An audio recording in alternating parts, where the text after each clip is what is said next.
but it's because I felt like we were going to be too weak on the perimeter. I think that was the right decision through the end of the season. I don't know, but that's one of the things you can do as a coach is make a choice, make an educated decision. Don't just do stuff because you just want to try something, but put some research behind it and ask some questions and figure out your team.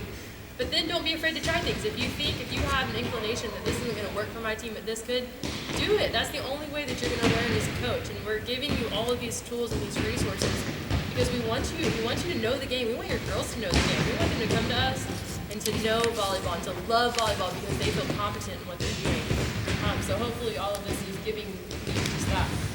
As far as blocking goes, that's pretty much, those are the only 3 schemes that I really would use. I was just going to mention, it's not a different scheme, but make sure we're communicating to our team what we expect of them in like back row attack situations, down ball situations, aggressive attacks back row, or just whatever other blocking situations that come up, that we're communicating those things too. Because I know even as like an older teams coach last season, we didn't do a very good job double blocking 2 or triple blocking 2s, or is she talking? Turn it on yourself. Or here, you hold it. Okay.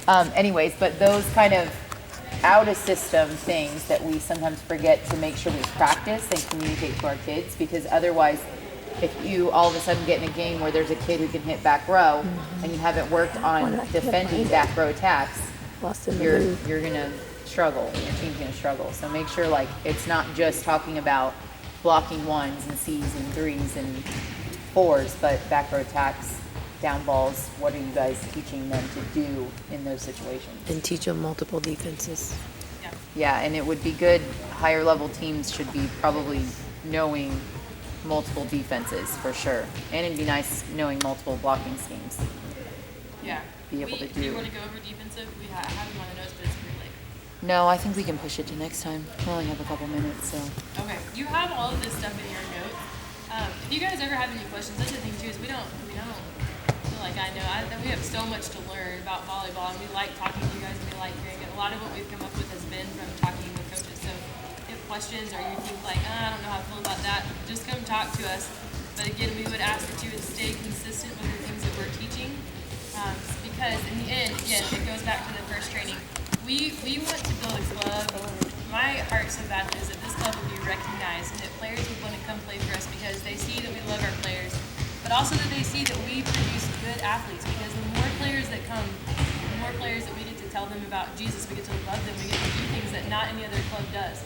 So if we're not keeping our skill level as a coach up to par, and we're not competing with big clubs around because we don't know what we're doing, and we can't pull in that many people, and then we don't get to reach all the lost. So I think if you keep it in perspective that it might be a part-time job, but the relationship that you have as a coach with your players is so special, and it's so unique, and that you have so much influence on that child that you've got to do your job in knowing the game, because they respect you more for knowing the game and for loving you, but you also have to know what you're doing. So love them, teach them, develop them, and let's, just pray that more people keep coming. This is a special program that we have, so we want people to know about it.